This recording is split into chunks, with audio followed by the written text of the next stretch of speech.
Hello, everyone. We're going to give you just a moment to get into the Zoom room here.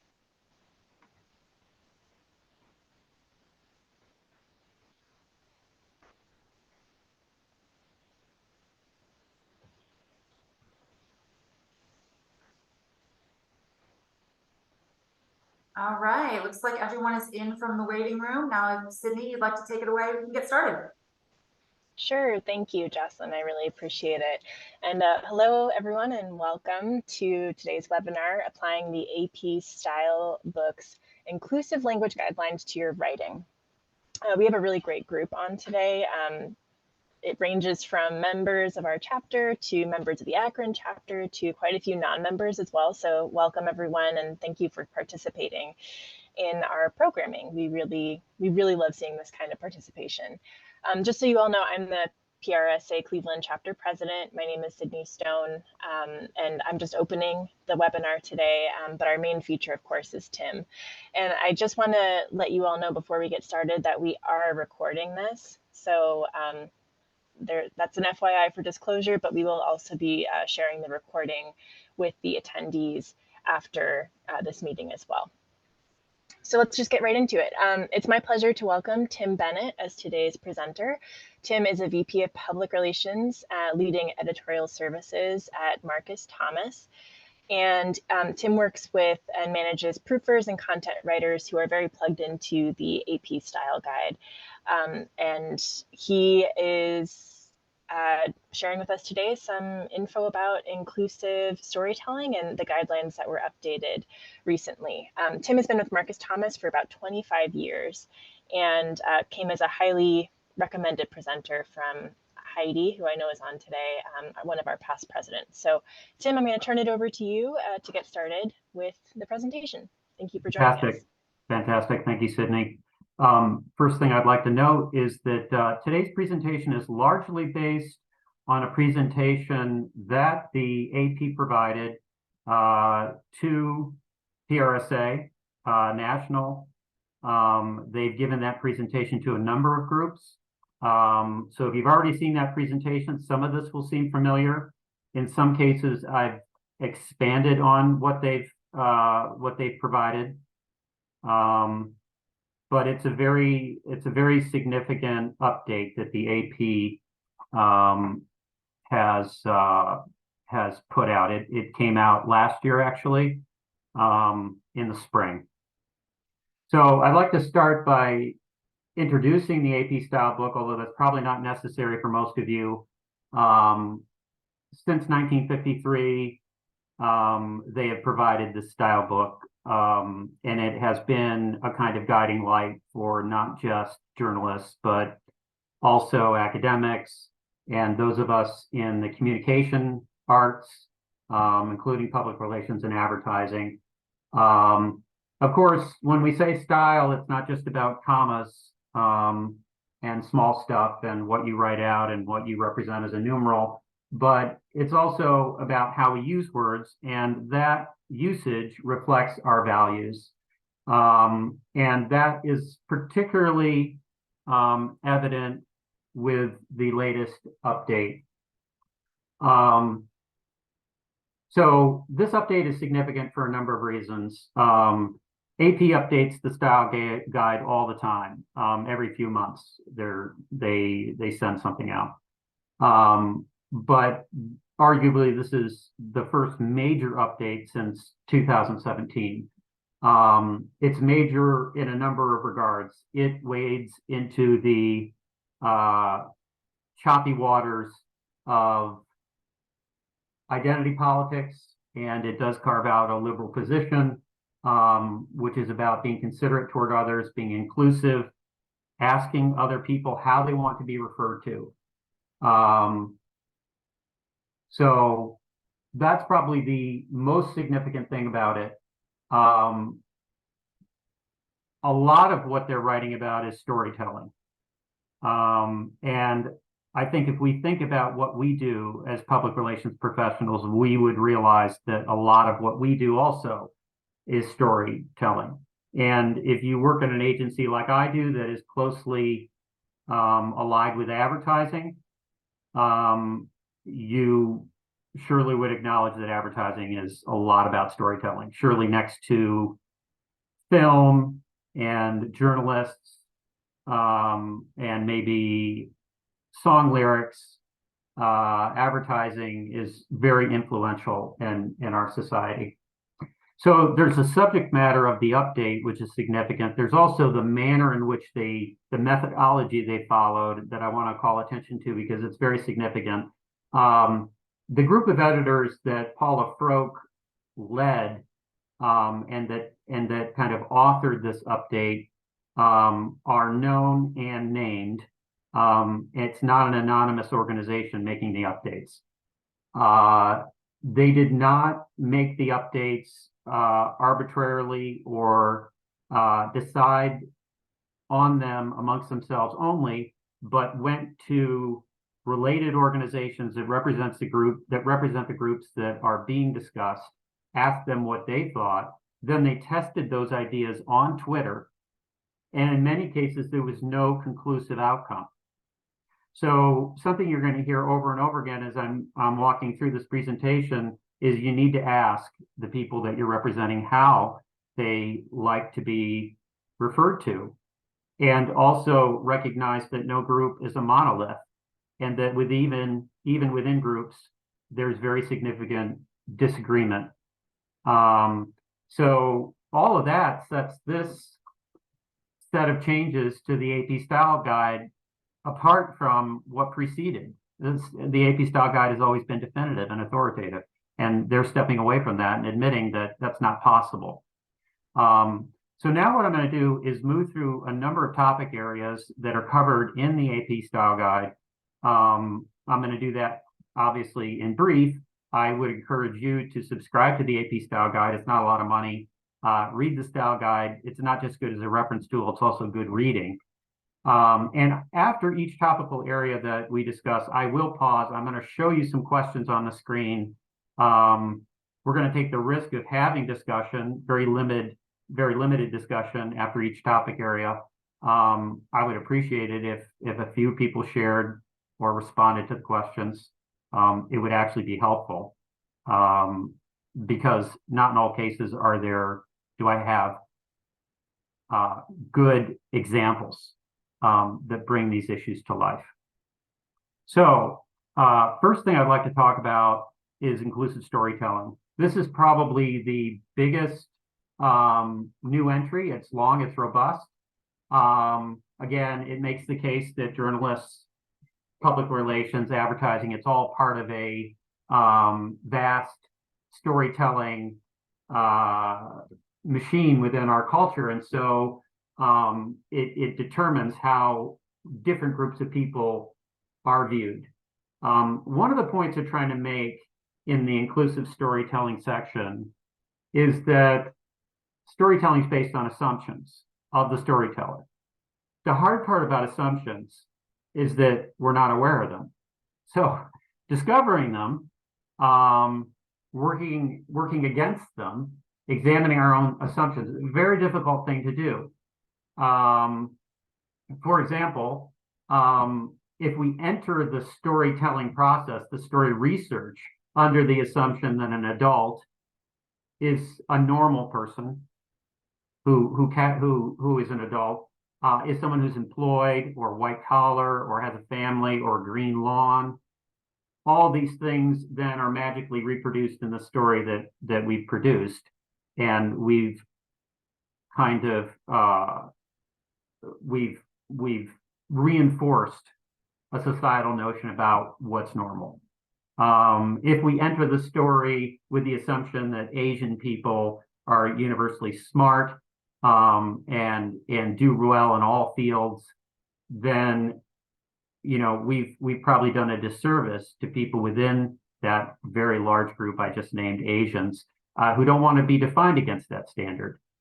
So, and this set of assumptions, it also extends to visually how we represent a story. If we're doing a story on low-income people and the photographer is seeking out unconsciously a representation of disorder and slovenly living, then we've again reproduced an assumption about low-income people, where it's possible low-income people are neat and just have few things. So kind of being critical of ourselves is really a big difficulty, a big obstacle. AP has kind of two ways of encouraging people to get beyond that. One is to cast the net wide. Don't talk to the people that you would normally talk to, or at least consider other possibilities. And then home in on individual voices, and allow those voices to provide the detail. A few other common stumbling blocks in the area of assumptions and storytelling: tokenism. It's including one diverse voice and allowing them to represent a group rather than developing a fuller picture, or treating a single member of a group as representative, singling them out and asking them to speak for a group rather than speak on behalf of themselves. Of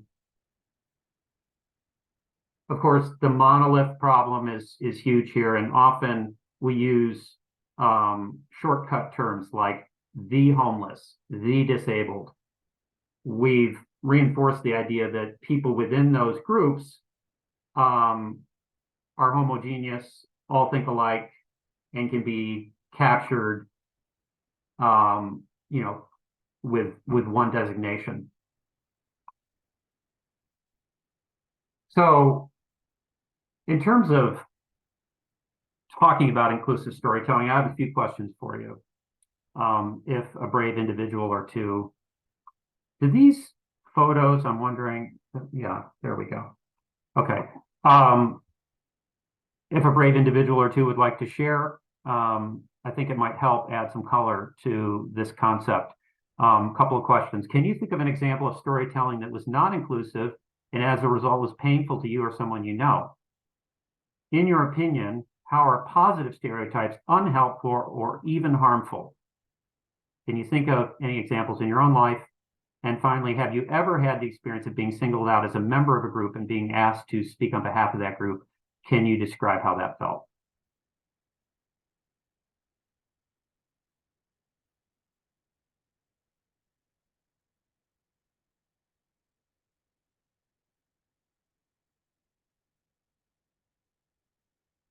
Anybody willing to share? If not, it's fine. We can go on. I'm prepared to continue with the presentation. And we also have the opportunity after the presentation if people would prefer to talk to some of these issues.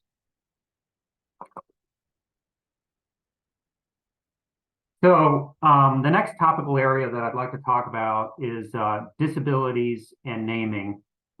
This is a quotation from the AP Stylebook. The terms disabilities and disabled include a broad range of physical, psychological, developmental, and intellectual conditions, both visible and invisible. Disabled people are not monolithic. They use diverse terms to describe themselves. So, a few examples of that.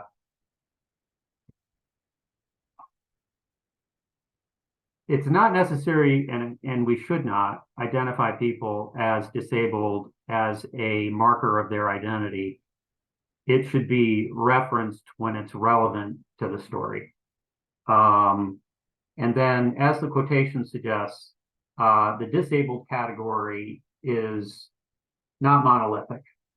So it's best to ask the people how they would like to be described. And also, as the quotation indicates, there are many subgroups within disabled, and each of those subgroups may have preferences, although individuals may disagree with the preferences.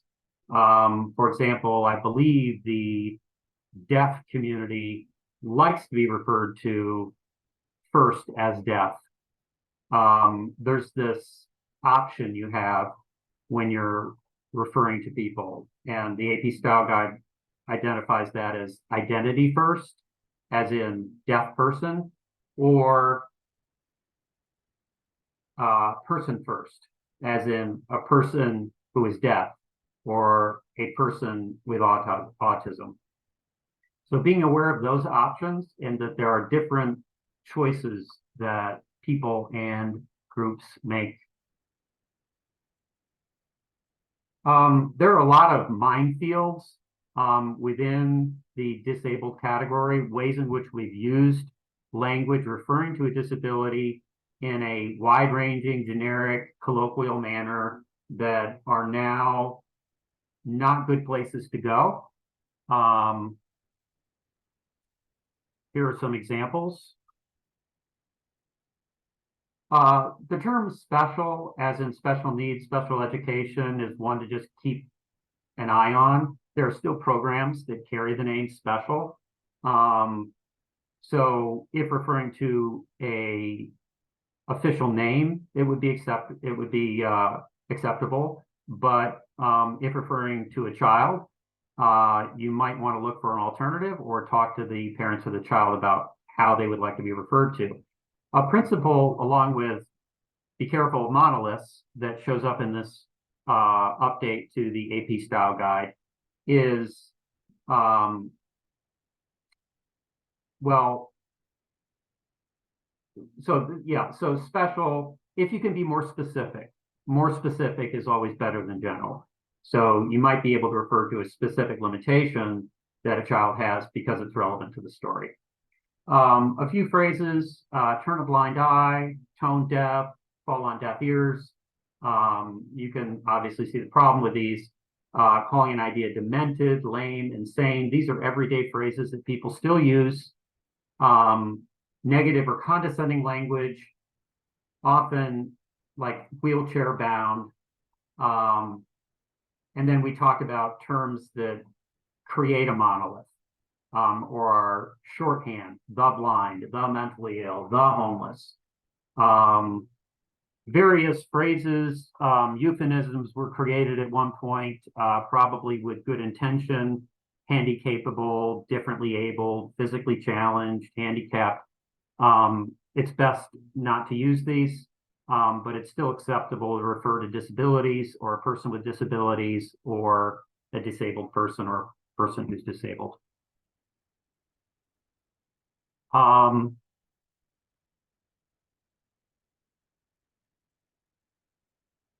Here's a set of questions. Again, I would invite comments if anyone feels brave, or if not, we can save them for later. Have you ever been referred to in a way that you did not feel was current or that otherwise you did not like? How did it make you feel?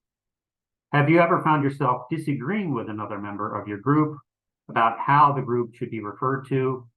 Why is that okay or not okay? Why is naming so powerful? Why does it have the power to affect us?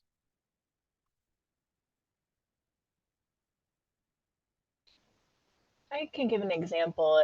It's not specific to me, but my sister is bipolar. And I think the third thing about, why is naming so powerful? When she was diagnosed, having a specific name label that she could apply to her mental illness was really important to her, because it allowed her to give context around her specific struggles, be able to communicate that with peers and people who worked with her and with her family. And I think was overall a very liberating experience for her in that moment in time. So I think, and after she was diagnosed, I've tried very hard to apply some of the things you mentioned earlier about, not using words like crazy or this is mental or stuff like that. She hasn't asked me to specifically, but I have been trying to kind of be more mindful of my language in general. And I think it's been a good exercise for me. But I know that, being able to specifically name and have a name for what she was working through and what she lives with was really important to her. And she does refer to herself as a bipolar person. Good. it's a nice example because with regard to mental health, the older terms like insane or she's mental imply an irrevocable kind of situation or status rather than a condition that's treated the way we know they can be treated today. So the change in terminology is significant. It has a significantly different meaning. I realized I skipped over a slide that I'd like to go back to just briefly because it's a good example about being as specific as possible. Lots of larger terms like elderly, marathon runner, lots of those hazards can be avoided by being much more specific. 70-year-old marathon runner, 70-year-old marathon woman, marathon, woman, drug addict or person with dependency. We talked about that a little bit. Big terms like disorder, impairment, abnormal. Again, they suggest a condition that's beyond help. We have Dexcom as one of our clients, and it makes a diabetic device, and so their preference is people with diabetes as opposed to diabetic, and using language that's neutral and non-judgmental, obviously. The next topic I'd like to look at is ableism. This is a topic addressed in the AP Style Guide. Ableism is a form of prejudice that assumes that people with abilities are superior to people who are disabled in some ways. Stories of disabled people do not need to be about their disability. We mentioned that.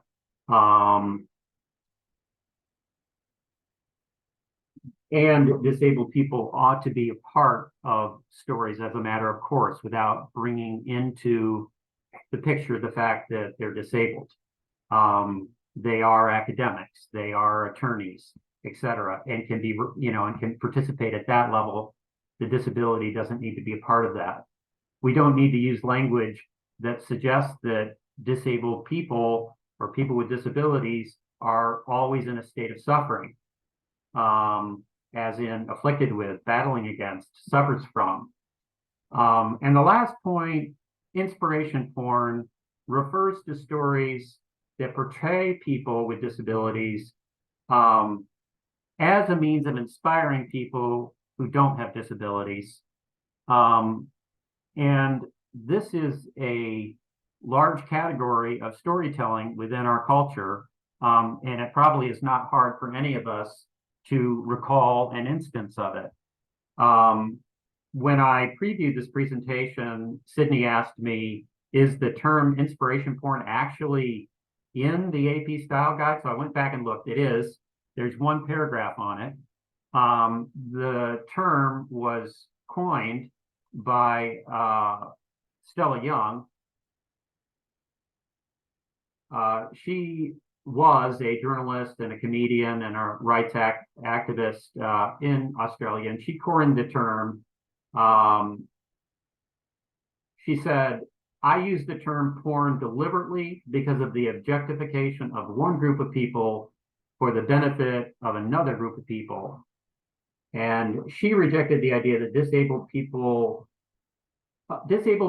otherwise ordinary activities shouldn't be considered extraordinary solely because they're disabled. Her position was that it disables people and it portrays them as a burden and an obstacle. She would rather the discussion were focused on the societal obstacles that disabled people face and don't actually need to face. And she saw inspiration porn as a means of dehumanizing disabled people.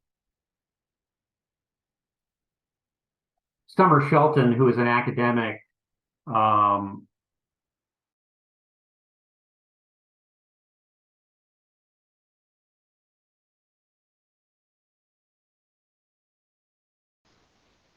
Jocelyn, did we lose Tim? quote is the focus on a single narrative. Excuse me. I'm clicking through two presentations here, so two versions of it. The focus on a single narrative that disabled persons are always inspirational contributes to a lack of accurate understandings of disability identities and to a widespread unrealistic expectation of heroism for disabled people to live up to. The Summer Paralympics in Rio de Janeiro in 2016 had a ad promoting it called "We're the Superhumans," with the phrase repeated, "Yes, I can," throughout it. If you'd be interested, you could look at it, find it easily on YouTube. But many disabled people did object to that video because they felt it exploited them, disabled people, for the pleasure and comfort of the non-disabled. Continuing with the idea of there being disagreement or lots of room for different opinions within a group, disabled people, I wanted to mention Mallory Wegman, who speaks at corporate events as an inspiration to people. She, if you don't know her, she has a book out, Limitless, and one of our clients did have her speak at a corporate event, and I wrote a speech introducing her, so that's how I became familiar with her.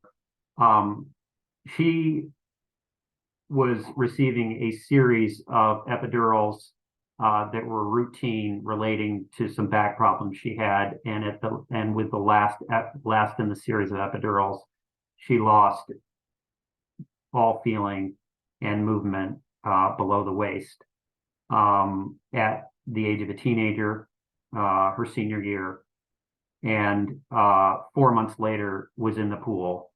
Went on to compete in 3 Paralympics. She holds 15 world records, 34 U.S. swimming records. She competed most recently at the Tokyo Paralympics in 2021 and won 2 golds, 1 silver. In her defense, her story is very complex. She's not doing anything ordinary, so that's not what we're celebrating. She does something very exceptional. She is a fierce competitor, and her story is not about one event. It's about subsequent setbacks and her ability to deal with them. It is truly inspirational. Lots of differences between this and inspiration porn, but I thought it was worth representing the full scale of possibilities as to how disabled people think of themselves. A few questions for this section. Again, you're welcome to jump in or we can talk later. Why is inspiration porn especially alluring to the advertising world? Can you recall any specific examples of ads that fell prey to this approach? What underlying ideologies in American culture support and encourage inspiration porn? How do you think people with disabilities would like us to perceive of them as individuals or a group, if not as heroes overcoming difficulty?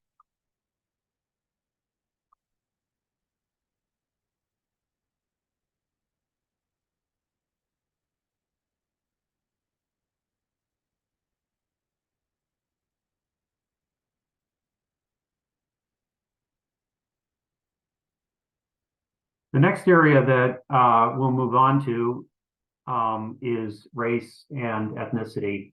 The guidance that AP provides is use the most precise language you can, but only when it's necessary to the storytelling. So a person, again, just like with disabled people, a person's race is not necessarily, or ethnicity is not necessarily relevant. A few specifics that they call out, and you can read, the sections yourself, but biracial, multiracial, these are adjectives in broad references to multiple races, not encouraged for individuals. People of color, it's still acceptable when a broad reference is necessary. Again, always, there are certain principles that AP continues to follow in each of these sections, avoiding the monolith, trying to be specific when possible. Native Americans or American Indians, that was something on Twitter, I think, that was understood to be lots of opinions on that. Minority, this is best as an adjective. It's not preferred any longer, and not as a noun.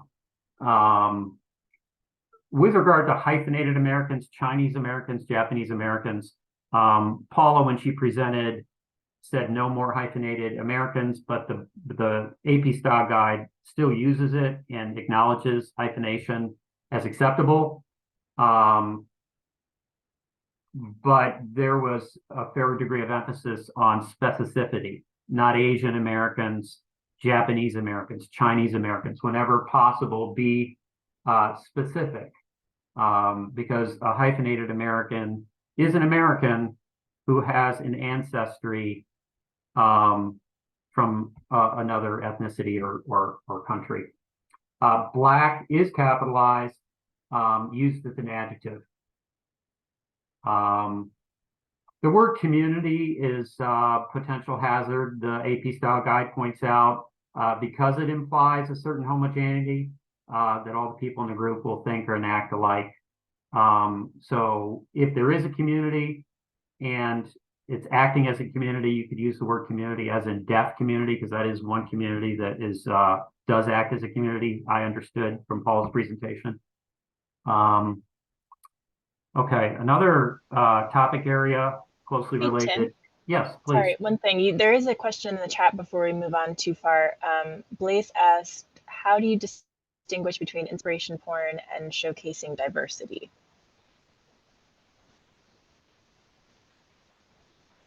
I think the way that Stella defined inspiration porn was very specific.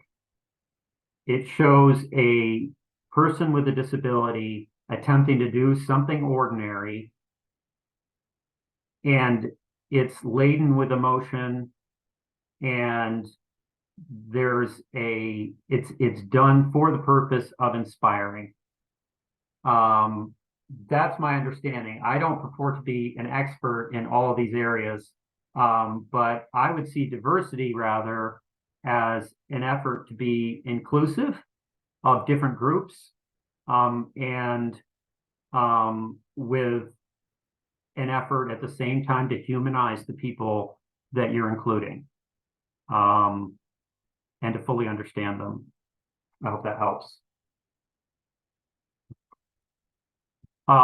This next topic, pronouns. In 2017, just to show you how times have changed, with the update at that time to the AP Style Guide,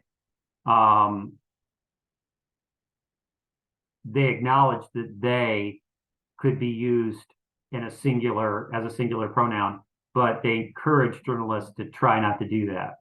But of course now it's expected in certain cases when the person being written about prefers the plural pronoun. And the big change here is that as writers, which we all are, we're not getting hung up about being correct on the subject-verb agreement problem. We're acknowledging that it's more important to refer to the people as they would like to be referred to, and to be sensitive about that area and let the grammar correct thing go. And don't write around pronouns. Use the pronoun that your subject or your source has asked to be used, because if you write around it, it can make them feel invisible, according to the AP Style Guide. You don't have to explain pronouns until they come into play. You don't have to introduce a person and then tell us what their pronouns are and why. Just use them. Again, a common theme you've heard me say over and over again, because it's the AP is very consistent. Don't assume, ask when it comes to pronouns and everything else. There's a section on dead naming, referring to a person's previous name after they've transitioned. That's not preferred, not polite, unless it needs to be done in order to make the connection between the person somebody previously was and the person they are today. So in the case of Chelsea Manning, it's probably not necessary. Everybody knows who she previously was. And that would be the case with lots of celebrities. Some discussion points. What do you say to people who are confused or put off by new conventions surrounding the use of pronouns? In your opinion, why is it important to make the effort to get pronouns right? And what does right mean?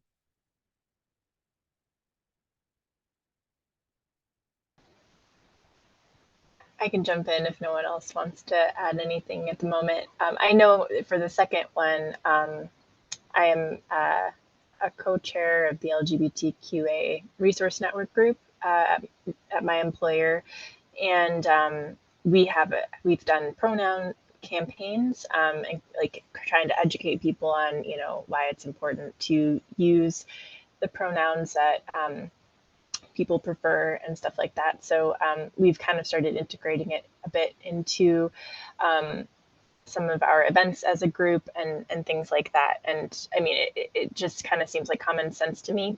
I would, I want to make sure people are as comfortable as possible in the space they work and with me as a collaborator. So I'll use their pronouns however they want me to use them in whatever way. And I think it's also helpful in communication to know that there have been times when I've assumed people's pronouns because I hadn't met them yet or seen them face to face, and I was incorrect about them, and just having to correct that and knowing that those mistakes happen, but trying to correct and move on is very important too.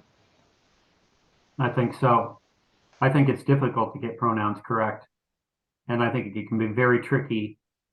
But I think making the effort is what's important. And that would be my answer to the first question. That for certain people, especially non-writers, it is difficult to have subject and verbs that don't agree based on what you learned in school. But I think making the effort is important because it demonstrates to the people we're talking about that we're concerned, we care about them, we understand. We understand that they would like to be seen differently. Those are the main sections that Paula covered in her presentation about the AP Style Guide. The AP Style Guide comes so close, but doesn't actually address one other topic area that I would like to throw out there for thought, because I feel in a way that the body image, call it a problem or a challenge, is getting more and more press. We're seeing more people being called out on it. On the other hand, it remains one of the few areas where a certain amount of where assumptions are permitted in some circles, or a certain cruelty is okay. But I think it's the frontier. I could imagine this coming up in the AP Style Guide in the very near future. I open up this, I just have a couple slides on this, and then I'm going to conclude with a quote from an opinion writer at the New York Times who says, "In women's sports, the pursuit of performance and the pursuit of an aesthetic ideal are almost impossible to separate," which is to say that women's bodies in sports get scrutinized and held to a standard that may really have nothing to do with their performance as an athlete. And so I have been clipping articles on this issue of body image. I'm not sure why I'm so drawn to it. I just in everyday conversation see all kinds of misleading assumptions that you can reach certain conclusions about people based on their body type that turn out not to be true at all. But this is a very hurtful area of assumption. This is an article that appeared in the New York Times about Lenny Pulliam, a tenor who left his singing career, his classical music singing career, because the treatment was so cruel. Has come back a dozen years later and kind of claimed his career back. The New York Times had an interview with him, and they asked him about how he struggled with concerns about his weight. And he said people within the industry were able to make comments regarding someone's physical look with impunity. In other industries, that would not be accepted, but it was almost widely accepted within the classical music world. It felt like it was okay to make fun of people of size and that we weren't worthy of careers. It was a very difficult time, and it's still a very difficult time. Another example, my last, to share with you, comes from the woman I quoted earlier, talking about body shaming within women's athletics.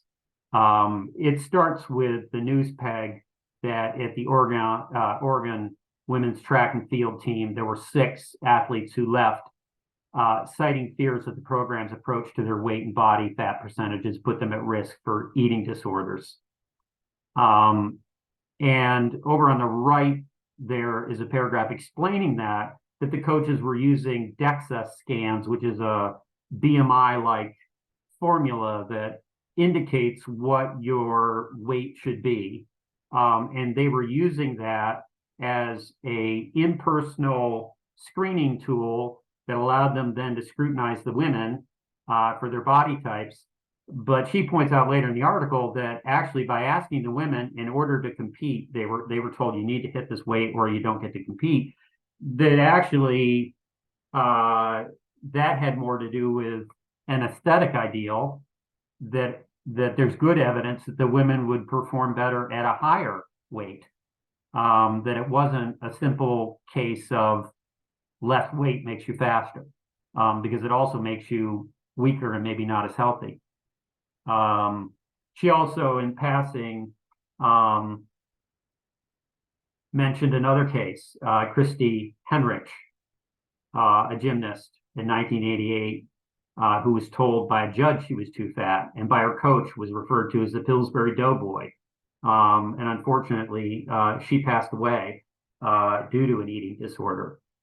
So I just kind of throw that out there. I don't have specific questions on body shaming and body type, but I think it's as sensitive people, as writers, I think there's an opportunity to be ahead of the game and to see this as a frontier.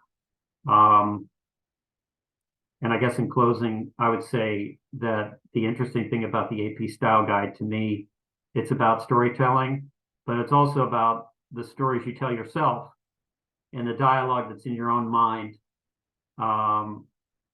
And truthfully, that's kind of how I got the place on body type, just listening to what I might permit myself to think. So it's both a personal topic and I think an important professional topic. So with that, I will turn it back over to Sydney for any questions or discussion we want to have. Sure. Thank you, Tim. I really like that you added in the section about body image at the end. I know we discussed that in our meeting we had to go over the content. I agree with you. I think that it is kind of this new frontier. And correct me if I'm wrong, there wasn't anything shared in the inclusive style guide changes around that, right? Okay. No, not only was there not anything shared, Sydney, but not in Paula's presentation, but I also did searches throughout the AP Style Guide, and I didn't really see anything about this topic or referring to people that are heavier than other people, nothing like that. Mm-hmm. Yeah, and I think, while we don't have specific guidance from the AP on that yet, I agree. I think that it is coming. I have seen a lot recently in the past couple of years, journalists covering this topic specifically, a lot of fat activists. And I think it's interesting too, because like you said, with a lot of these other things, they're not this group of people who struggle with body image issues. I mean, it's not a monolith, and you have to really kind of be mindful of how people would prefer to be referred. I can think of a journalist, Aubrey Gordon is one that comes to mind. She refers to herself as a fat activist and a fat writer. She wants to, that is the label that she uses for herself. Other people who are of the same size or maybe covering the same issues may not like that label or may not use that label, but she is very open about that. And I encourage you to look up her work because she just put out a documentary. She has a really good podcast called Maintenance Phase. And I think that she's a really inspirational person in this particular area of kind of, changing writing and changing perceptions and things like that. So anyway, I'll get off my soapbox about that. I could probably talk about that all day, but I'm going to open it up for questions. Are there any questions for Tim? We have about 10 minutes left of the session, and I want to make sure people have an opportunity to talk and ask some questions.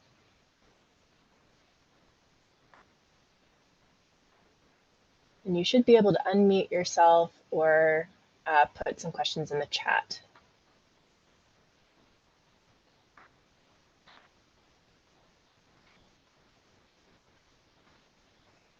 All right, I can get us started because I do have a couple questions that I've written down. And then hopefully, if other things come to mind, people can unmute themselves. So Tim, do you know if any of the other style standards have shared similar guidance, like the Chicago Style Manual and things like that? Or is the AP kind of the groundbreaker on this one? Yeah, I don't have a good answer. I think it sounds like a good research project for somebody. I don't know. I don't know. Okay. Do you have any other, you mentioned the example from one of your clients asking you to refer to people with diabetes instead of diabetics. Do you have any other examples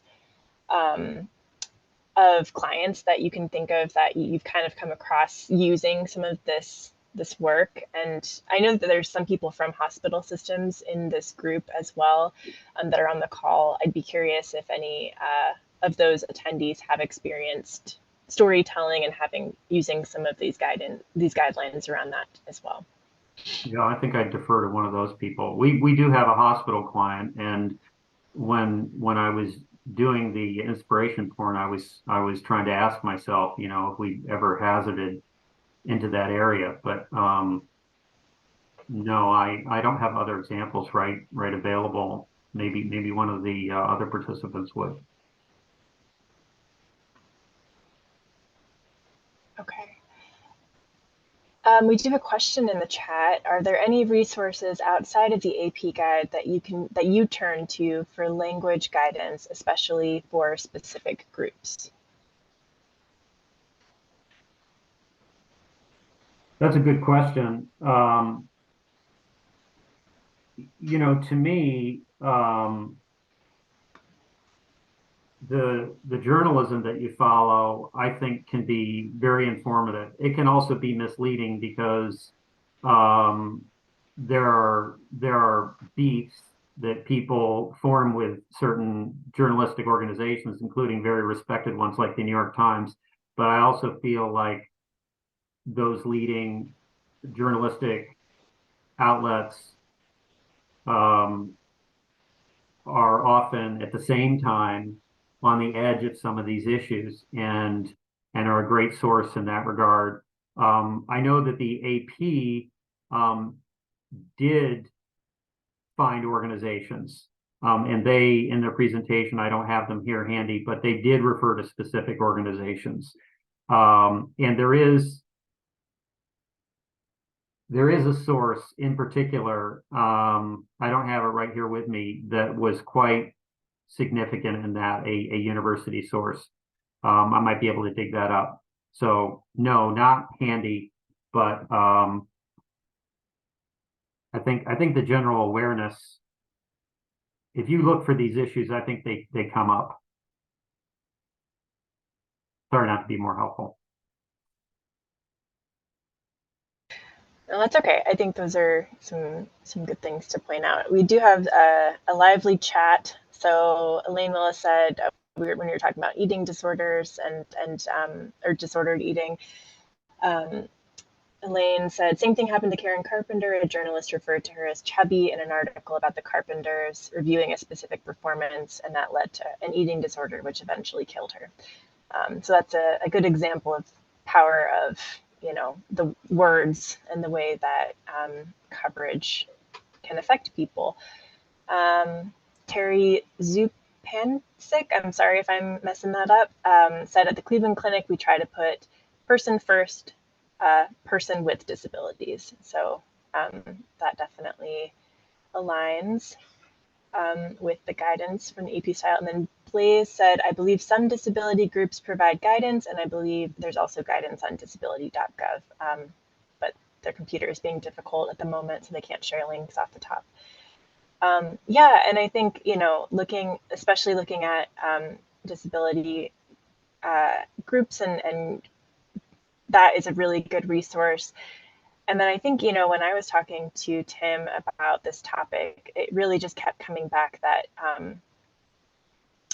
and this is so different than what the AP style is typical, like you said, Tim, it's so definitive most of the time, this is how you do this. This is the style that you follow. But I think it's really great to see that they are allowing and are open to some ambiguity in their guidance, because these groups that many of us on this call are part of, or have people that we love that are part of, we all are touched by this in some way, are not a monolith. So it's really hard to give definitive guidance. And honestly, I would say, in my opinion, that would be pretty irresponsible for the AP style to give very definitive guidance on how to refer to one group or the other.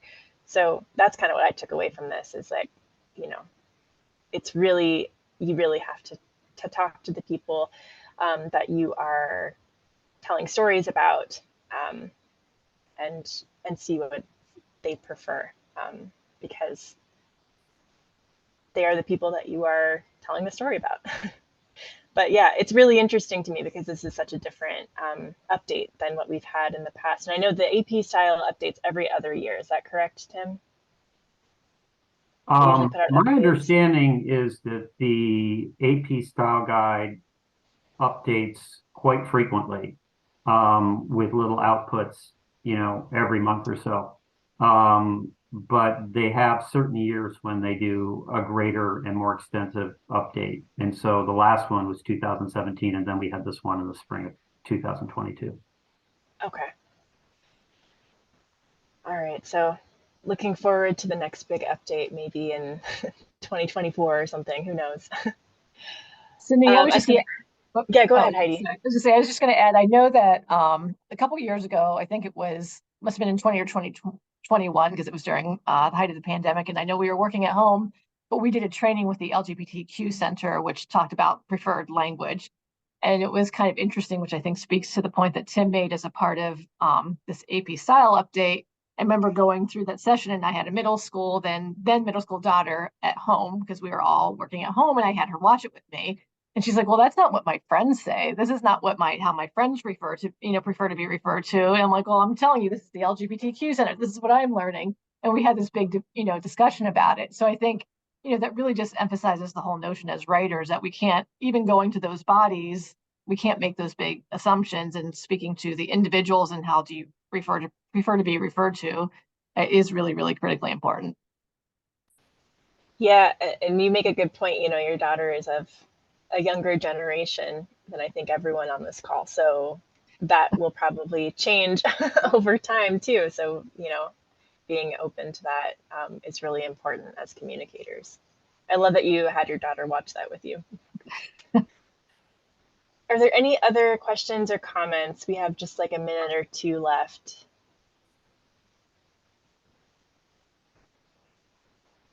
Jocelyn, are you seeing anyone's hand raised? I want to make sure that I'm not missing anything.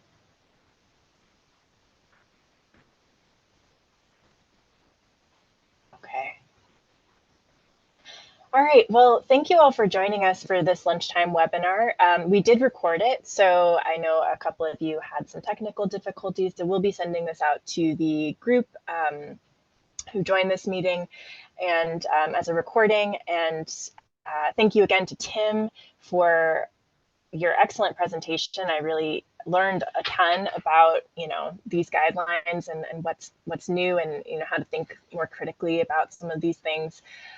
So really appreciate that. And of course, Jocelyn Jocelyn is a member of our board as well, and she has been helping with these webinars and has been hugely helpful to me in making sure that the connection is good. So I really appreciate that. Jocelyn's on camera and waving to everyone now. So yeah, we will follow up with everyone with the recording, and Tim said you can reach out to him if you have any questions, with the caveat that he's not an expert necessarily in the AP style, but he does have quite a bit of insight. And I do want to share, we do have an upcoming webinar in September about the dark side of AI, ensuring ethical AI practices in public relations. So it is about ethics. You can find it on our PRSA website. I'll put the link in the chat for registration. So it's free to members, $10 for non-members, and to anyone, whoops, I just sent that in a direct message. I'll send it to everyone. To anyone who has an APR, an accreditation in public relations, you can get 0.5 CEU credits for the ethics portion of renewal. So if you have any questions about that, please feel free to reach out to me. Please join us in September for that program. But again, we really appreciate everyone's participation. And Tim, thank you so much for sharing and spending your time with us today. All right, everyone have a great day. Thank you. Bye, Sydney.